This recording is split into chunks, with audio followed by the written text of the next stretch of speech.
Welcome back. When you do a job like this, you talk to people from all walks of life, very famous, iconic folks. But for whatever reason, every time we have somebody from the entertainment world, I just simply lose all perspective and make a fool out of myself, which I'm about to do here live and in living color. Michael L. Bivins joining us, and if you, I feel like introducing you is a waste of time because everyone knows who you are, starting in the '80s and the '90s with some of the iconic groups from. I mean, I don't even know how to start the list other than one of your biggest hits. Maybe your biggest hit is on your hat right now, "Poison," which you did with Belle Devoe. But thank you for making time for us. I don't know exactly how to address you, Mister Biv, Mike Biv. So help me out here. Nah, just call me 617 Mike Bev. That's who I be every day. So How I you mean, doing, Paul? it's so great to talk to you. And obviously this is a sports show, but we often dip into entertainment. Last week we were in Nashville talking to a few country artists.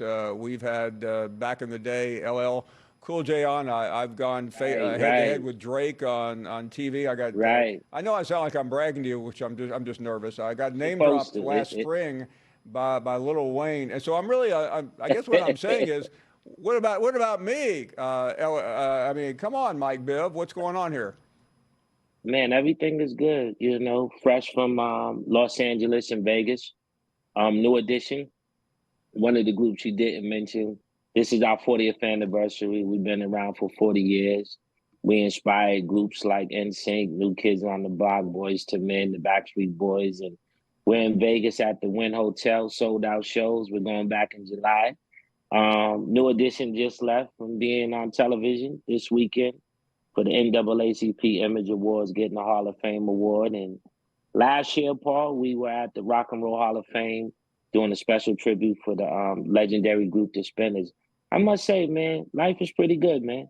And I'm on the Paul show now. I'm I'm Hey, I'm SEC affiliated right now, player. I'm here. I'm with you. Hey, listen, I grew up in the '70s. I can go pretty deep into the Spinners, one of a kind love affair group. I mean, come on now. So you grew up on the East Coast. You guys hit it with so many different groups, starting with the New Edition. What influenced you as a young person as you were beginning to feel your way around in terms of thinking about music? Well, the thing is, right, we're from a place called Roxbury, Mass, which doesn't get as mentioned as much as Boston. Boston gets mentioned more than Roxbury. That's the hood of the city of Boston. But we're from this place called Orchard Park Projects. And it was like a place where every neighbor, everybody you knew was like family, and people were trying to figure out what they wanted to be in life. Me personally, I wanted to play in the NBA. You know, I wanted to go to high school and be an all scholastic. I wanted to go to a D1 school back then. I wasn't SEC. I was more DePaul because they were on TV. I wanted to go over there and play in Chicago. I wanted to be in the league. And I started out as a basketball player. And that's how I ended up in the group, was having popularity as a basketball player. But the New Edition singing group, we entered into talent shows, Paul.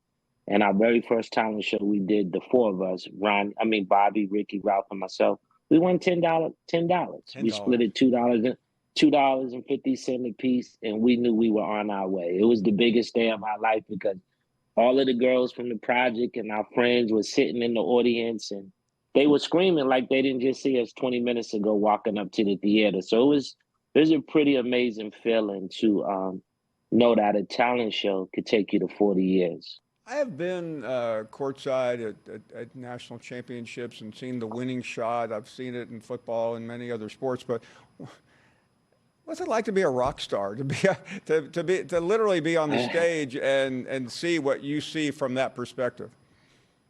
It's amazing because I take my basketball side. When I'm on stage, I'm not normally doing the singing. I have my parts. I come in and out. So I could see the back of the room. I could see the left and the right side. I could see the middle. And I kind of see who's engaging with us, who's new to the show, and what can I do to pull them in. I always treat myself like a point guard. And the rock star, The feeling is if the house is crowded or if the house is not crowded, your rock star kicks in with your professionalism. Do you perform with the same energy if it's one person in the room or if it's a sold out pack house? And that's our attitude as New Edition.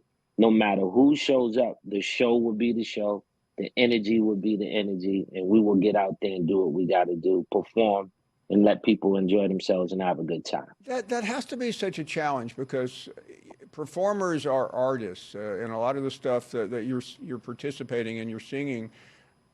Biv, you've written it, so it's yours. Whether you're depending on whatever role you're playing in the song. But if the audience isn't with you, it has to be depressing, doesn't it? I realize most of the time the audience is with you, but you can get a bad crowd. That goes on overseas.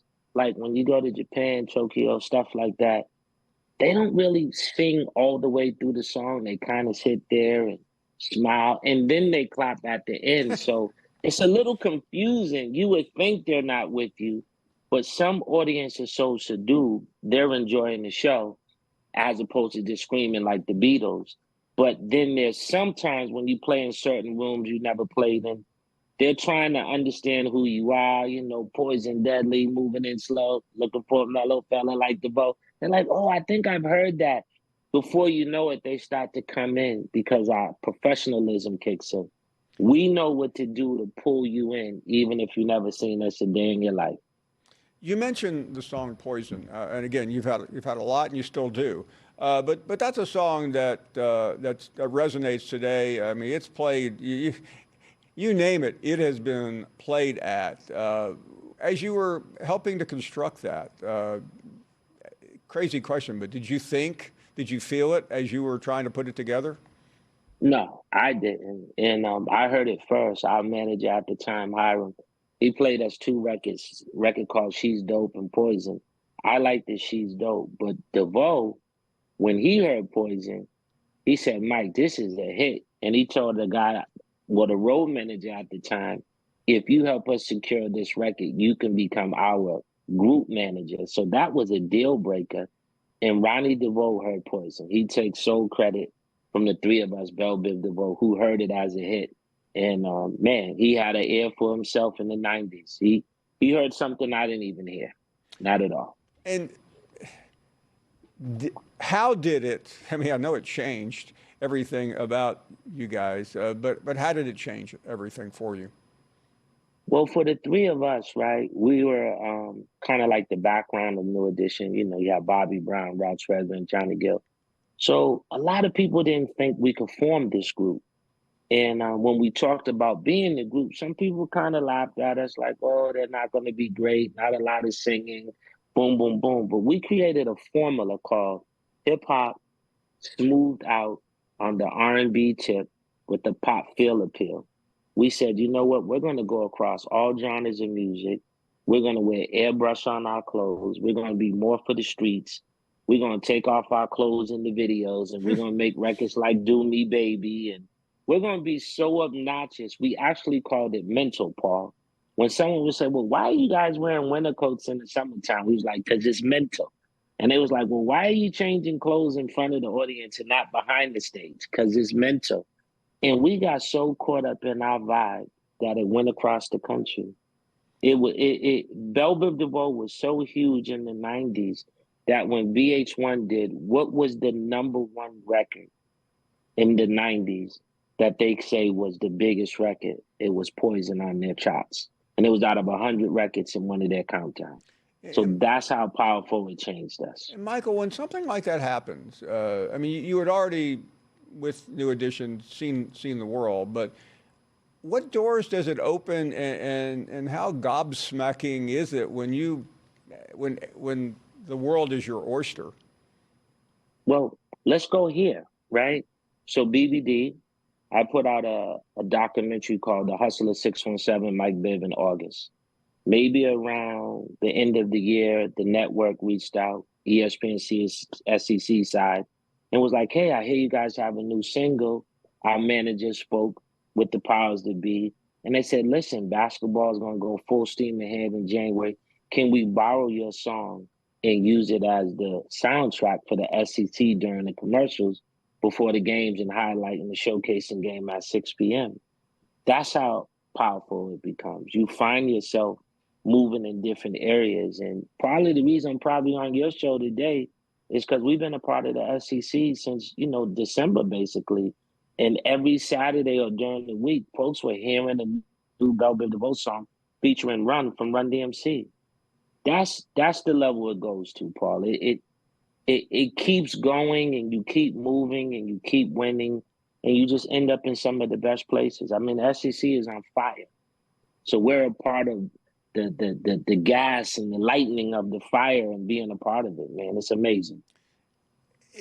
As you were ascending, and you mentioned something very cool a minute ago, was there ever that moment when, I mean, here you are, kid growing up in less than desirable neighborhoods in Boston, and you are where? Tell us about that experience, that moment in time that you simply couldn't believe.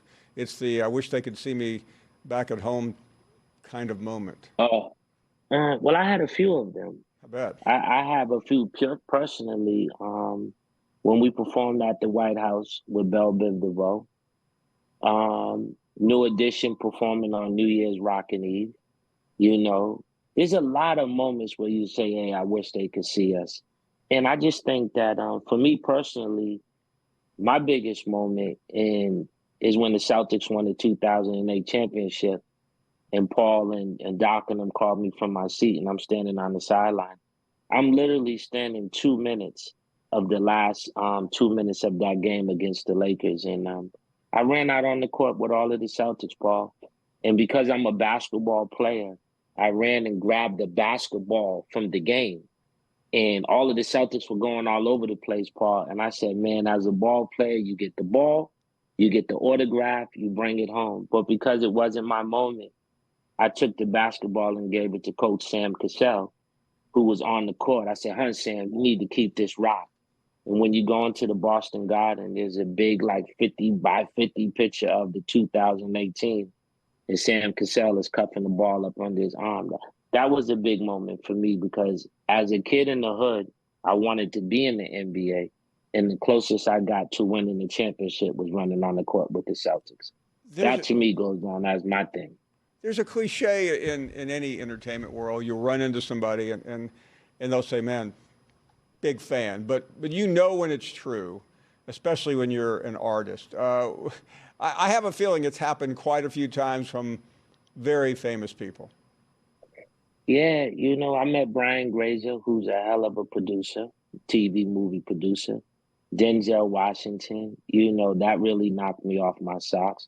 And I had the opportunity to sit with Red Auerbach when he was living, and it was at the Boston Celtics camp, and Red gave me his number to the office and everything, and I was able to go to Celtics games. So it got no bigger because Red was my cigar. He was the epitome of Boston in terms of what he did for colored basketball players. So those three people right there really did it for me, and I had the opportunity to beat Michael Jordan shooting pool in my documentary. So I'm pretty happy about life, Paul. And I'm on your show today. Biv, I never like to do this, but I've got a Red Auerbach story. Let's go. I was an 8-year-old kid. A neighbor of ours played for the Celtics. He knew Red, and he took his son and me to a game. They were the Atlanta Hawks were playing. They played a bunch of games in Memphis, where I grew up. And this is my Red Auerbach story. We're waiting outside. I mean, I see Bill Russell, and I can't breathe. I'm a 7-year-old, and you know the team back in the day. Right. And then Red comes out to meet my neighbor who took us, and he goes with the cigar in his mouth, "Who the blank are these two kids?" and get them the F out of the locker room. That was my introduction to Red. And that sounds like Red. And guess what? He was no taller than me. I'm not sure how tall you are in person, Paul, but he had a persona about him that was just so strong.